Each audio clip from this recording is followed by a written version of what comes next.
नमस्कार बंधू आणि भगिनींनो, आपणा सर्वांचं माझ्या विधी निदान या यूट्यूब चॅनलमध्ये स्वागत आहे.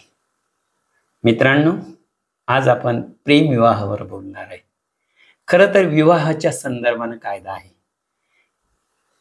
प्रेम विवाहाबाबत अजून स्वतंत्र कायदा करण्यात आलेला नाही. विवाह नोंदणीबद्दल किंवा विवाहाबद्दल कायदा आहे. हिंदू धर्मामध्ये 2 कायदे आहेत. रूढी परंपरेने जो विवाह झालेला असतो त्याच्यासाठी आपण हिंदू मॅरेज ऍक्ट बघतो, आणि जर तो नोंदणी पद्धतीने विवाह झालेला असेल, आंतरजातीय आंतरधर्मीय मध्ये नोंदणी पद्धतीने जर झालेला असेल, तर आपण तेथे स्पेशल मॅरेज ऍक्ट लावतो. मुद्दा हा आहे की लग्नाच्या नोंदणीवरून किंवा लग्न कोणत्या पद्धतीने पार पडतं याच्यावरून त्या कायद्यामध्ये विभाजन झालेलं आहे. रूढी परंपरेपासून झालेला असेल तर हिंदू मॅरेज ऍक्ट, आणि नोंदणी पद्धतीने झालेले असेल तर स्पेशल मॅरेज ऍक्ट. खरं तर जितके जितके वैयक्तिक धर्म आहे, आपण यामध्ये प्रत्येकाचा विवाहाबद्दल एक स्वतंत्र कायदा आहे. प्रेम विवाह केल्यानंतर आज समाजामध्ये अतिशय वाईट परिस्थिती झालेली आहे. ऑनर किलिंग वाढलेले आहेत आणि केंद्र सरकारचा या बाबतीत कोणताही कायदा नाही.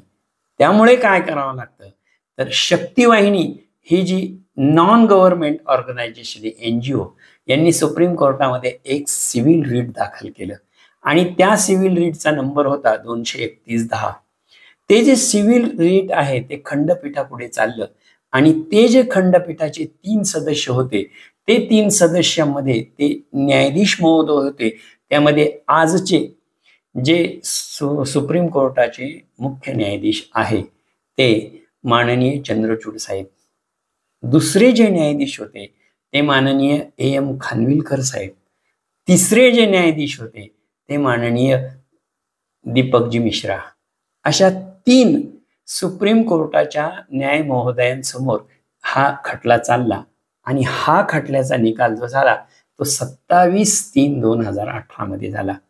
बघा, मी पहिल्यांदाच सांगितलं की जोपर्यंत कायदा येत नाही, स्वतंत्र कायदा येत नाही, तोपर्यंत हे जे निकालपत्र आहे याच्यामध्ये प्रेम विवाह करणाऱ्यांसाठी जे संरक्षण दिलेलं आहे त्या संरक्षणामध्ये या निकालामध्ये काही गाईडलाईन दिलेल्या आहेत.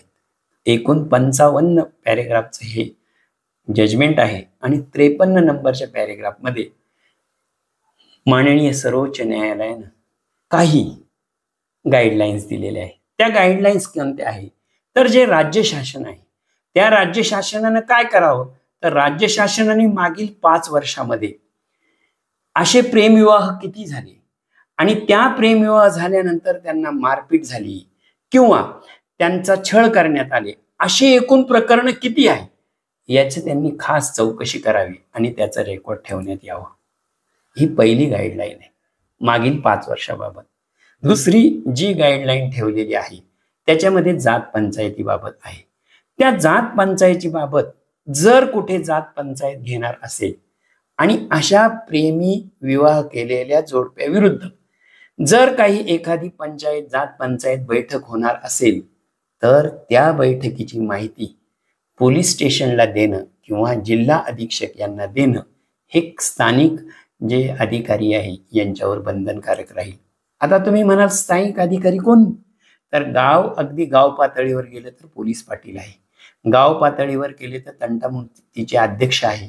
अशा सर्व लोकांनी ती जी जात पंचायत आहे किंवा अशी बैठक होणार असेल तर तिची माहिती कोणाला दिली पाहिजे, पोलीस स्टेशनला दिली पाहिजे. आणि ती पोलीस स्टेशन जर दिली नाही तर माहिती असून सुद्धा जर दिली नाही तर त्यांच्यावर कार्यवाही केली जाईल. आता अशी एखादी बैठक झाली तर आजची बैठक झाल्यानंतर जी बैठक होणार आहे त्याच्यामध्ये DSP साहेब, पोलीस अधीक्षक साहेब स्वतः हजर राहतील आणि त्या संपूर्ण बैठकीचं व्हिडिओ रेकॉर्डिंग केले जाईल. ही तिसरी गाईडलाईन आहे. आता या जात पंचायती बाबत आणखी एक गाईडलाईन पुढची दिलेली अशी आहे, जर एखादं प्रेमविवाह केलेलं जोडपं आहे आणि त्या प्रेमविवाह केलेल्या जोडप्याबाबत जर एखादी बैठक होणार असेल किंवा एखादा समूह त्यांच्या विरुद्ध काही कारवाई करत असेल तर त्यांचे नातेवाईक, जात पंचायत, एखादा समूह त्यांच्या विरुद्ध जर काही कारवाई करणार असेल, काही बैठक घेणार असेल, तर अशी बैठक थांबवण्याचा अधिकार पोलिसांना आहे. त्यांनी ती थांबवली पाहिजे. आणि इतकं करून जर थांबवली नाही तर 44 प्रमाणे जमावबंदी करण्यात येईल आणि जमावबंदीचा आदेश लागू करून ती बैठक थांबवण्यात येईल. थोडक्यात जे काही प्रेमी विवाह केलेलं जोडपं आहे त्यांना अशा प्रकारे संरक्षण दिले जाईल. ते कोणाच्या बाबतीत दिलेलं आहे? ते आहे जात पंचायतीच्या बाबतीत.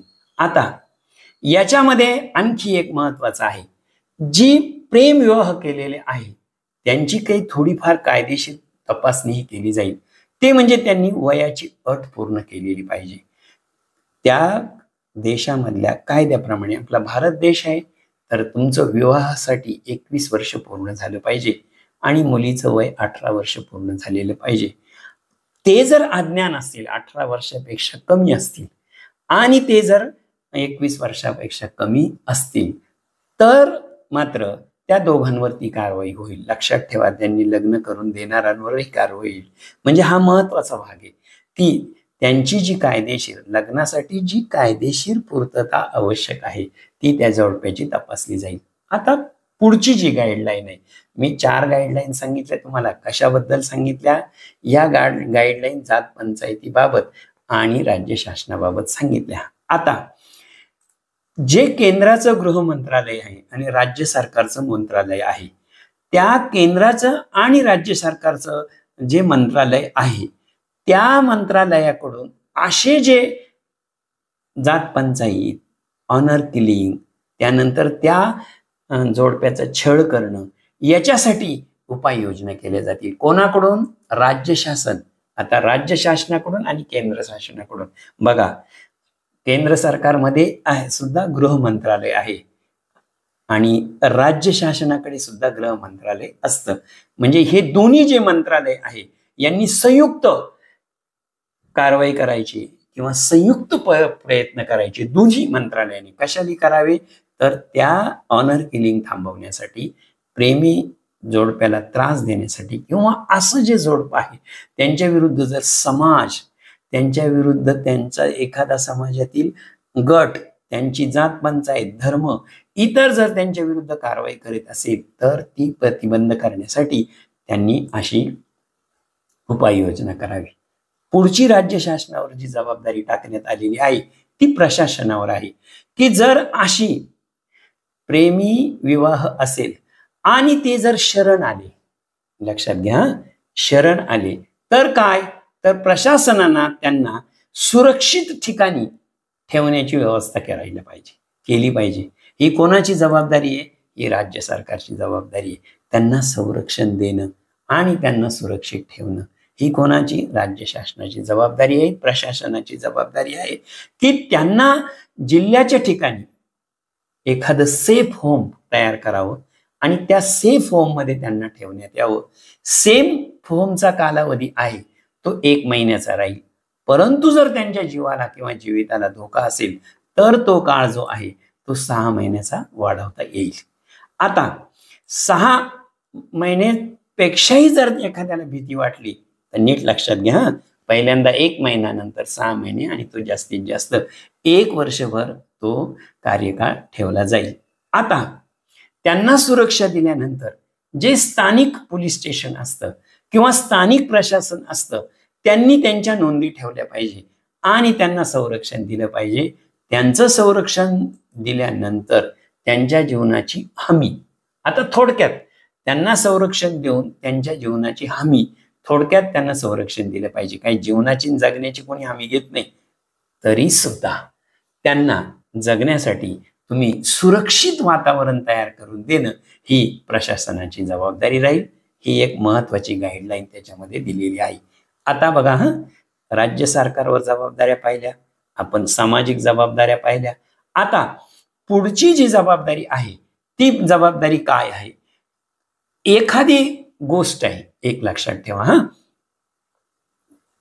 एखाद्या जात पंचायतीची अशी तक्रार आली किंवा एखाद्या जोडप्यानं अशी तक्रार केली तर त्या जोडप्याची तक्रार आल्यानंतर त्याच्या जोडप्याचा FIR दाखल करण्यात यावा आणि दाखल केल्यानंतर त्याच्यावर तातडीने कारवाई करण्यात यावी आणि ती जी तातडीने कारवाई केली जाईल त्या कारवाईचा कार्यकाळ हा 6 महिन्याचा ठेवलेला आहे. म्हणजे थोडक्यामध्ये ही केसेस आहेत त्या कुठे चालवल्या जातील, थोडक्यामध्ये त्या फास्ट ट्रॅकमध्ये चालवल्या जातील. हेतू हाच आहे की जे कोणी प्रेमविवाह करणार आहे त्यांचं जीवन सुरक्षित पाहिलं पाहिजे आणि जर सुरक्षित त्यांना मिळाली नाही, सुरक्षितता त्यांना मिळाली नाही तर ऑनर किलिंगचे प्रकार वाढत जातील.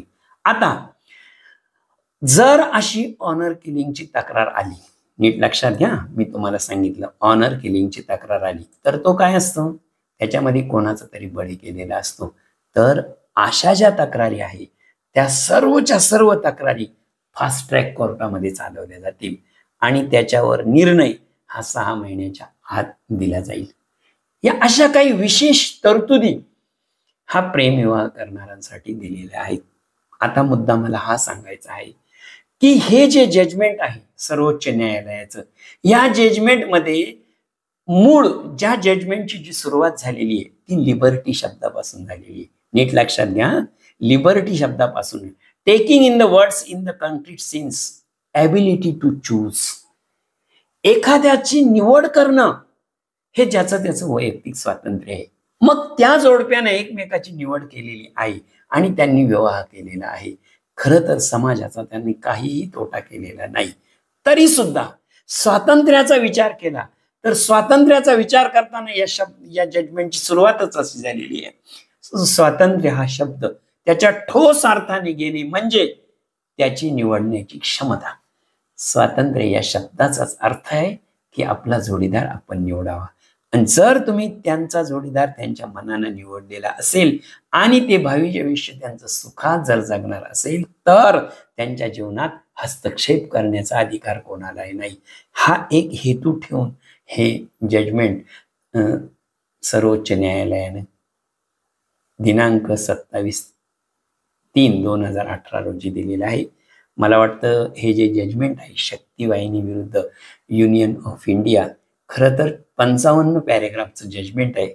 जर संपूर्ण वाचलं तर त्याचं सार मी तुम्हाला सांगण्याचा प्रयत्न केला आहे आणि मेहरबान सर्वोच्च न्यायालयाच्या गाईडलाईन्स तुम्हाला दिलेल्या आहेत. या गाईडलाईन्सला तुम्ही म्हणाल ह्या किती दिवस, जोपर्यंत केंद्र सरकार याबाबत स्वतंत्र कायदा करत नाही तोपर्यंत या गाईडलाईन लागू राहतील असं सर्वोच्च न्यायालयाने या निकालानं सांगितलेलं आहे. यापूर्वीच मी सांगितलेलं आहे तुम्हाला, आपल्या भारतीय राज्यघटनेच्या आर्टिकल 141 प्रमाणे सर्वोच्च न्यायालयाचा निकालला महत्व कायद्या इतकंच असतं. म्हणजे जोपर्यंत स्वतंत्र कायदा येत नाही तोपर्यंत हा कायदा आहे. ज्या गाईडलाईन मी तुम्हाला सांगितलेल्या आहे त्या गाईडलाईन पाळल्या जातील, समाजामध्ये त्यांचं उल्लंघन होणार नाही आणि ज्याचा जीवन साथी ज्याचा निवडलेला आहे तो त्याचा वैयक्तिक स्वातंत्र्य आहे आणि त्या वैयक्तिक स्वातंत्र्यावर तुम्ही कोणी गदा आणणार नाही आणि या गाईडलाईनचं उल्लंघन करणार नाही अशी अपेक्षा ठेवतो. थांबतो. मित्रांनो, जर माझा हा व्हिडिओ तुम्हाला आवडलेला असेल तर लाईक करा, शेअर करा, कमेंट करा आणि मित्रांनो, आता माझ्यावर तुमचा थोडासा हक्क झालेला आहे असं मी म्हणतो. म्हणूनच मी हक्कानं सांगतो की माझं चॅनल सबस्क्राईब करा, घंटीचं बटन दाबा आणि ऑल हा पर्याय निवडा. पुन्हा भेटू. धन्यवाद.